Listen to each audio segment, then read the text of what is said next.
정치권 정부 출범 이후 조달청은 공공구매력을 전략적으로 활용해서 혁신기업과 AI 산업의 성장판 역할을 하고자 했습니다.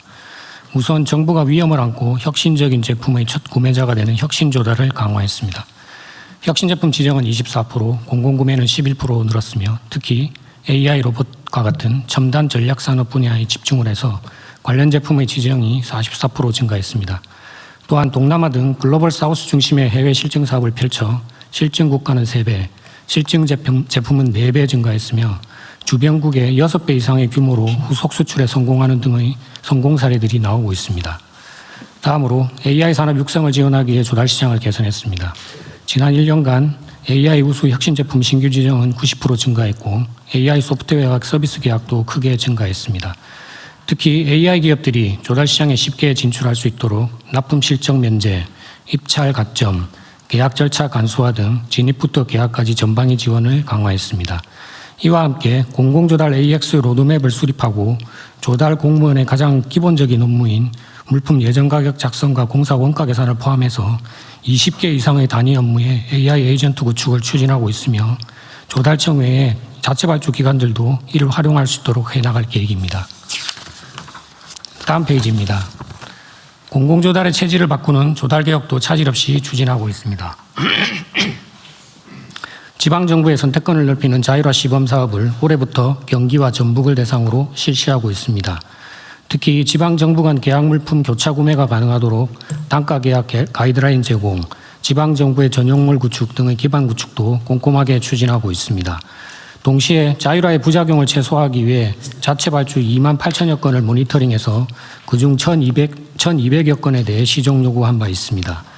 현재까지 소규모 구매를 중심으로 자체 구매가 증가하고 있으며 지방선거가 끝나고 진행 중인 지방계약법 시행령 개정이 마무리되면 자율구매가 본격화될 것으로 예상하고 있습니다.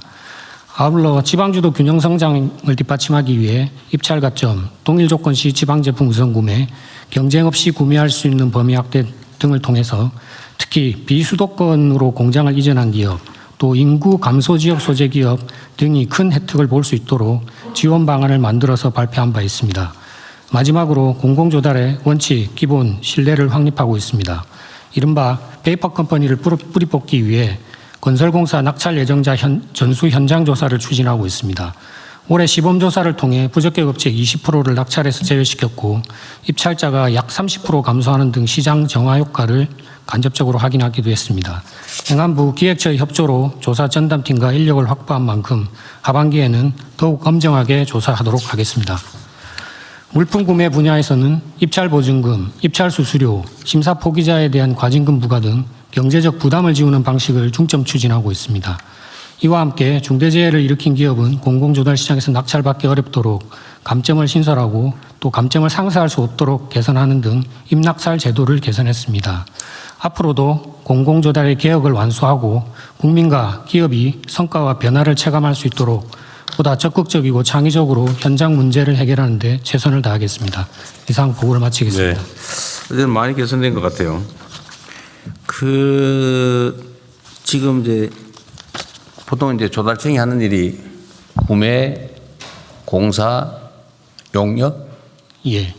이 세 가지 종류인가요? 또 있나? 예, 크게 그렇게 보실 수 있습니다. 근데 이제 구매는 하도 종류가 다양하니까. 예. 예. 그 중에 예를 들면 조달을 할 때 특정 업체하고 짜고 발주청이 스펙을 이제 소위 심는다 그러잖아요. 어떤 업체만 할 수 있는 스펙을 심어가지고 고기만 할 수 있게. 그런 예를 들면 이것도 입찰 비리인데 예. 그 점에 대한 시정 대응 방안이나 그런 건 있어요?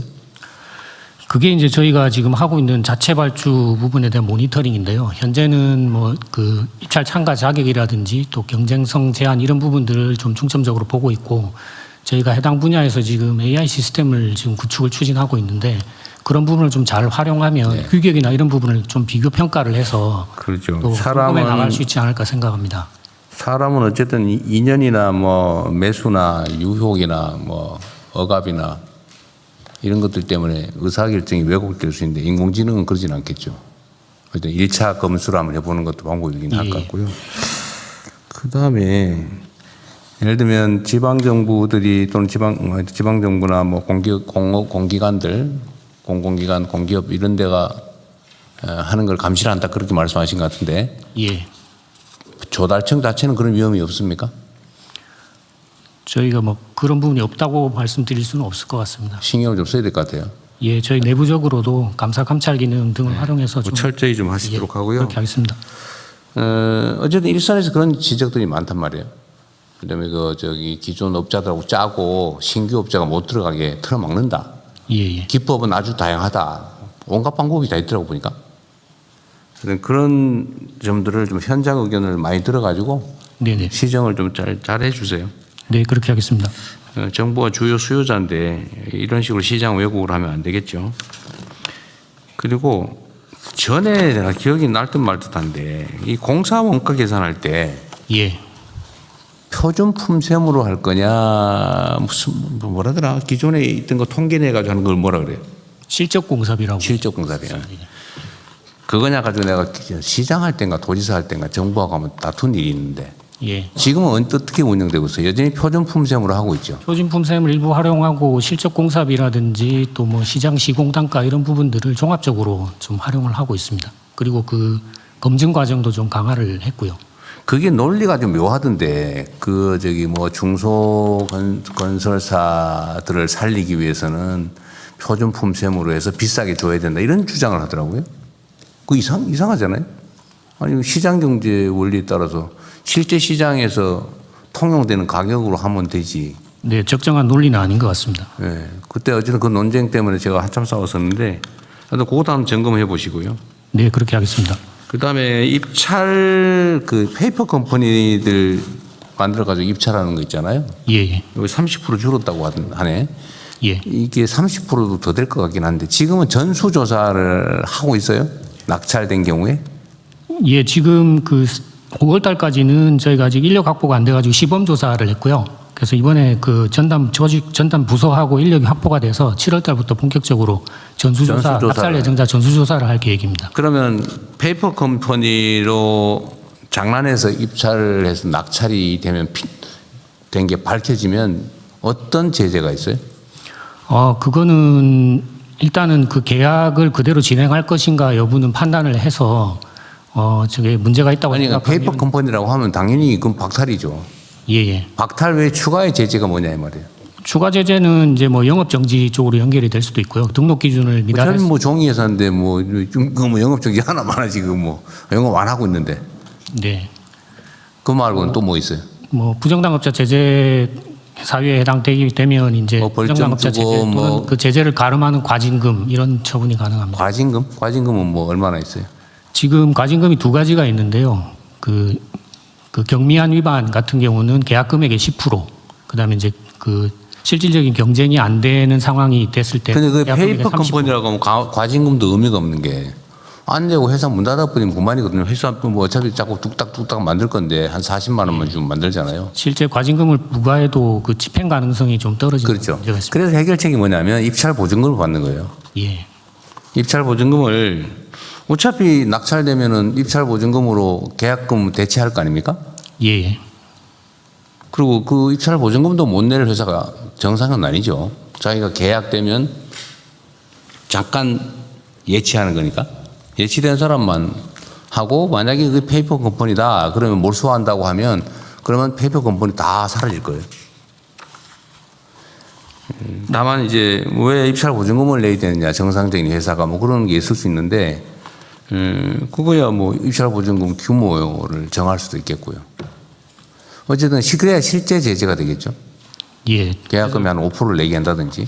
지금은 물품 대금이 분야만 지금 입찰 보증금을 도입 적용을 하는 걸로 지금 방안을 만들었고요. 계획은 근데 그거 뭐 꼭 법률 개정 법률 없이도 할 수 있는 거잖아요. 예, 법률 필요 없습니다. 예, 뭐 잘 만들어서 그걸 하면 아마 싹 한 40% 50% 사질 거예요. 예, 근데 요즘 그 건설업계가 좀 어렵다는 얘기가 있어가지고 그 업계 의견을 좀 들어보고 좀 그러면은 수준 조정을 해야 될 것 같습니다. 이행 보증 보험 같은 거 하면 되죠. 이행 보증은 이미 계약할 때 그 아니 그거 말고 제출하고요. 입찰 보증금을 예, 현금 말고 네. 증서로 내게 하면 되죠. 예, 보통 입찰 보증서로 제출을 합니다. 그러니까 그거 하면 보증금의 총액의 1, 2% 내는 거 아니에요? 네, 그렇습니다. 그리고 1,000만 원 해봐야 2만 원만, 20만 원만 내면 되는 거잖아요. 그럼 건설사에서 전혀 부담되지 않을 것 같은데. 네, 그리고 그 입찰 보증을 받으려면 이제 그 신용평가 등급이라든지 이런 또 그 평가사에서 평급을 그거 1,000만 원, 평가를 몇천만 원, 받아야 되기 때문에 몇천만 원 좀 입찰 보증금 저기 보증도 못 받는 회사가 그 뭔 사업을 하겠어요. 네. 그죠? 하여튼 너무 과하게 보호하지 말고. 네, 적극적으로 검토하겠습니다. 그리 어려운 일은 아닌 것 같아요. 다른 부처들도 마찬가지입니다. 뭔 계약하거나 이럴 때요. 그 가짜 진짜 많거든요. 요새는 공정하게 한다고 가격 경쟁을 안 시키고 다른 경쟁을 시키니까 경쟁률이 거의 가격 대비해서 나머지 거의 추첨에 가까워져서 이게 경쟁이 아니고 거의 추첨에 가까워지다 보니까 가짜 회사 잔뜩 만들어가지고 완전히 뭐 복골복 비슷하게 주택공사에 무슨 땅 살 때도 그러더라고요. 택지를 워낙 싸게 분양을 하니까 그냥 어디 국토부 장관님 건강이 조금 안 좋아서 잠깐 나갔다. 아, 잠깐만. 너 회의를 길게 했나 보다. 어쨌든 땅 살 때도 그래요. 땅 분양할 때도 그러고 하여튼 그런 게 너무 많아요. 가짜 회사 만들어가지고. 그건 아예 조금만 신경 쓰면 실제 회사들이 손해를 보잖아요. 정상적으로 영업하는 회사들이. 편법으로 회사 한 100개 만들어가지고 막 소위 벌떼 입찰을 그럽니까? 그게 사회적 낭비잖아요.